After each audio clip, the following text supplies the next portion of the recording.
how are you today? I hope you are good because I am so excited to talk about this week's Mad History Monday.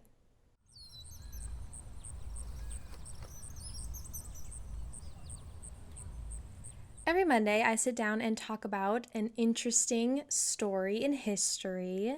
If you like history like me, or just learning about very random, interesting little tidbits of history, then I highly suggest that you subscribe because I do post one of these videos every other Monday. This week, we are focusing on Elizabeth I, Queen of England. Okay, let's get into it. So before we just dive right into Elizabeth I's fashion, I want to first take a quick little glimpse into her father's fashion, Henry VIII, King of England. Side note, whenever I read Roman numerals after somebody's name, this is how I read it in my head. So I would go Henry the VIII or like Henry the VEEE. Does anybody else do this, or am I just ridiculous? Well, okay, let's move on. Henry VIII was King of England from 1509 to 1547, which was the year that he died. Now, if you know me, you know that I have an unhealthy obsession with Tudor history. That being said, this stuff is juicy, so you can't really blame me. It's very interesting.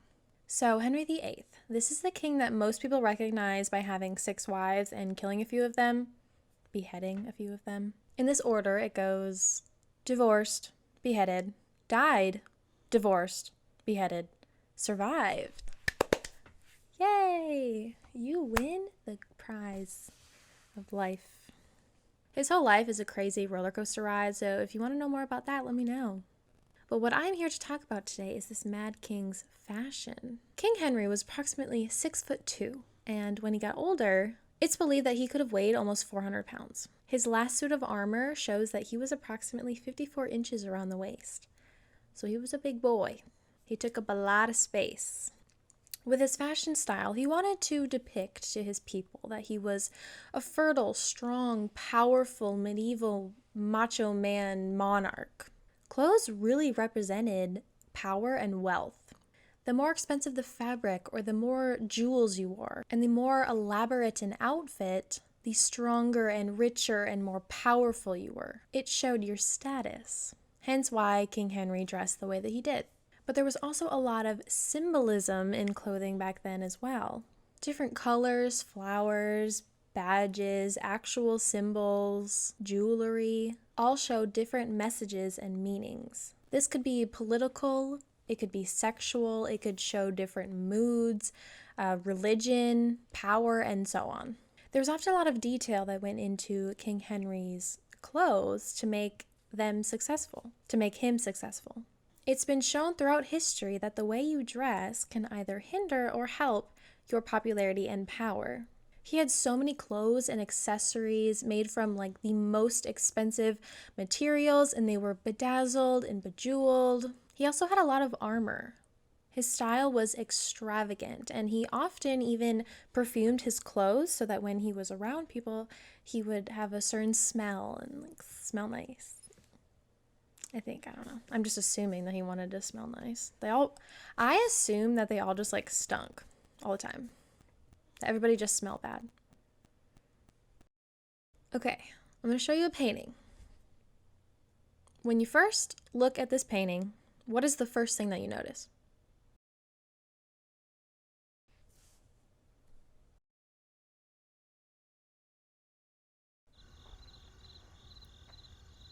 Oh, I know that you're seeing what I'm seeing. Don't even lie.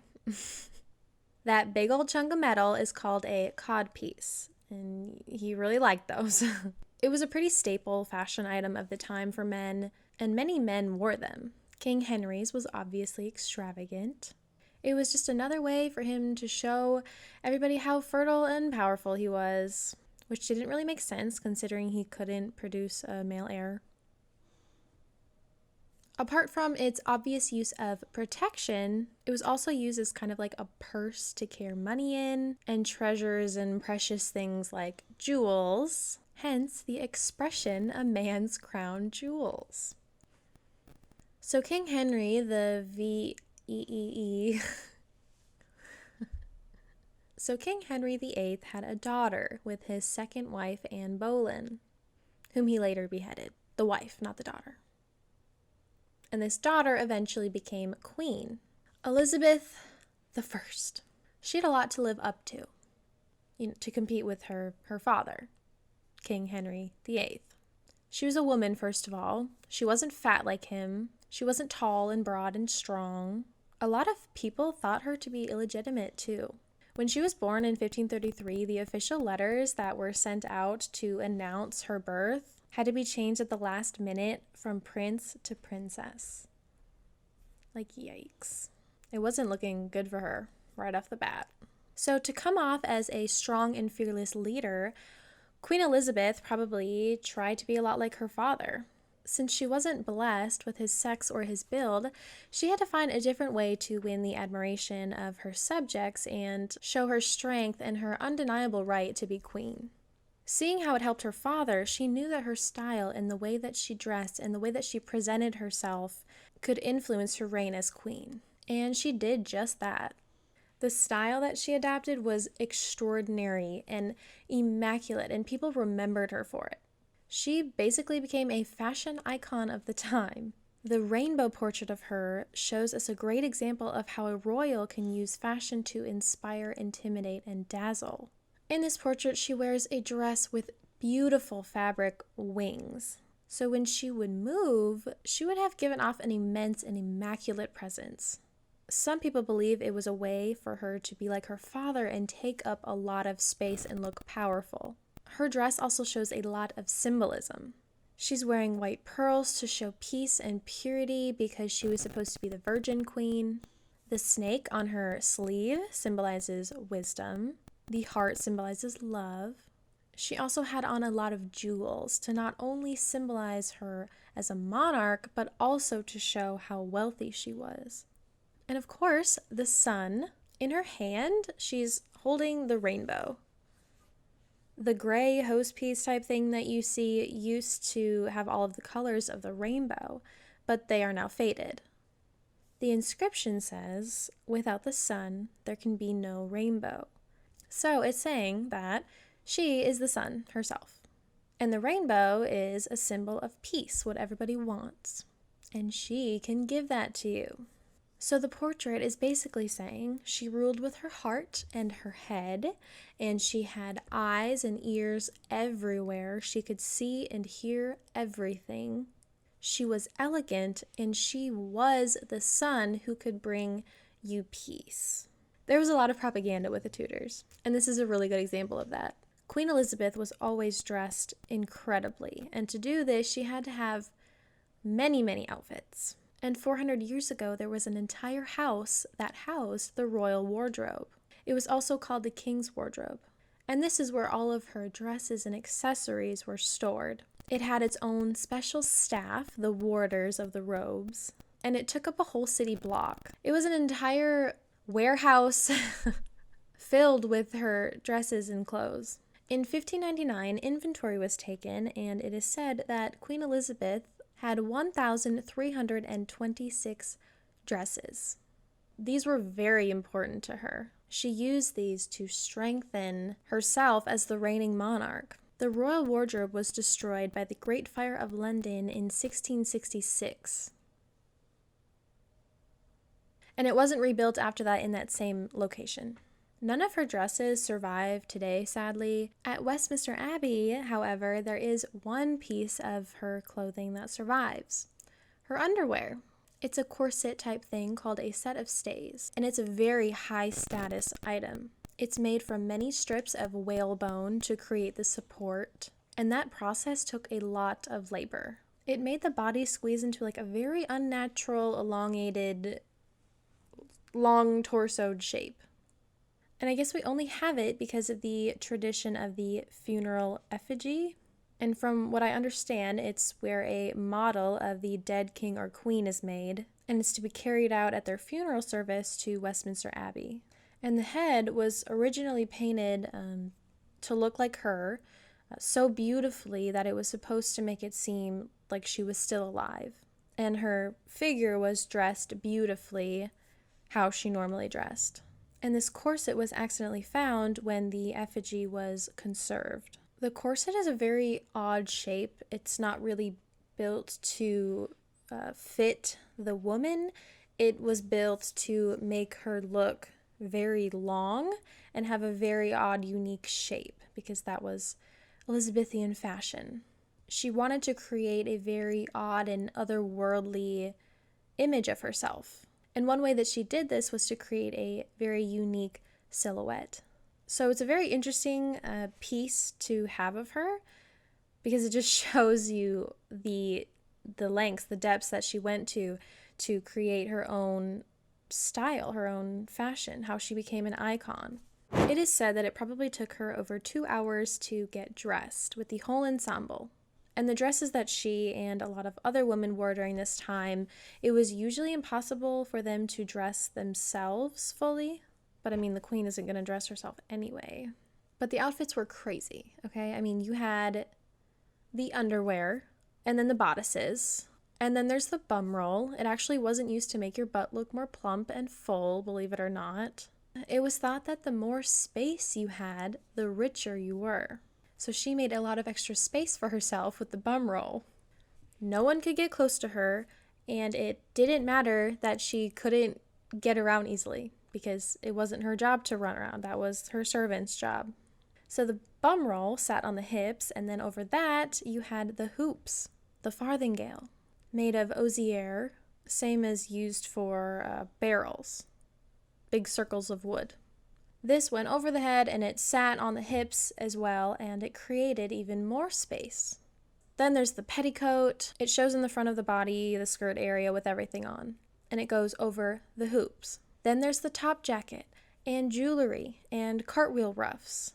She would sometimes accessorize with a miniature prayer book, a fan, a pomander, and just a bunch of other jewelry. Wigs were also very fashionable, and she wore them often. Oh, and makeup. I almost forgot. She had smallpox in 1562, and it left scars on her face, so she would try to cover them up with makeup. She painted her face with white lead and vinegar. She wore rouge on her lips and used red dye and egg white to paint her cheeks. Also, dental care was not great back then, and it said that she had to get some teeth removed as she got older, and she would stuff rags in her mouth to prevent the look of hollow cheeks. So her dresses and accessories were meant to dazzle the eyes of anyone who saw her. Anyone that did see her was like, wow, girl, you look great. But she not only wanted herself to look amazing, she wanted everybody around her to look good as well. Her fashion made her and her court's reputation impeccable. Elizabeth actually passed laws to maintain standards of what people should and shouldn't wear. There was a lot of regulation. She wanted her courtiers to look good, but not too good. You know what I'm saying? They couldn't look as good as her. Duh, she's the queen. So she passed no less than 10 statutes of apparel. Basically, they told everyone what they could and couldn't wear based on their rank in society. Here are some examples of a 16th century Act of Parliament against the inordinate use of apparel. To wear cloth of gold, you must be an earl or above. If you want to wear fur, you have to be worth at least 100 pounds a year. She even said that if you were worth less than 20 pounds a year, you couldn't wear silk on your nightcap. Your nightcap. She has eyes everywhere, remember? She had rules set in place, even if you were at home sleeping. Like if you were asleep, you still had to follow these rules about clothing. It's said that a gentleman's suit that would be appropriate for court wear would cost a year's rent in a London townhome at the time. That's crazy. She ran a tight ship. She was like, I want everybody looking fine as heck all the time. No exceptions, even when you're sleeping. Craziness. Elizabeth I reigned for 44 years, and her fashion created an incredible image of power for herself. She was a literal icon of the time. So her choice to basically make a brand for herself worked in her favor during her long and prosperous reign. She had her own unique look, and people remembered and respected her for that. She is hailed as one of the greatest monarchs, and a lot of people believe her style helped with that. But this obsession with royal fashion still exists today. I live in the US and I still see articles all the time about what the royals are wearing. They say things like, oh, so and so got married, look at her dress. Or did you see what he or she wore to this garden party? It's crazy. And Elizabeth II, Queen of England, Her Majesty the Queen of England, is a great example of this. I mean, she always looks incredible.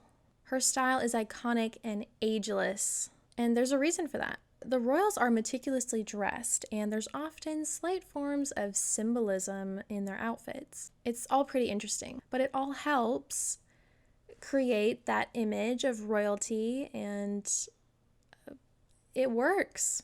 But also we see this in film and music industries as well. Often, not always though, the way that celebrities dress can contribute to their popularity. Like, it can help their popularity or it can smash it down. It's crazy that what you wear dictates the amount of respect that people have for you. I really hope you enjoyed today's video and found it as fascinating as I do, and I hope to see you again next time. Bye!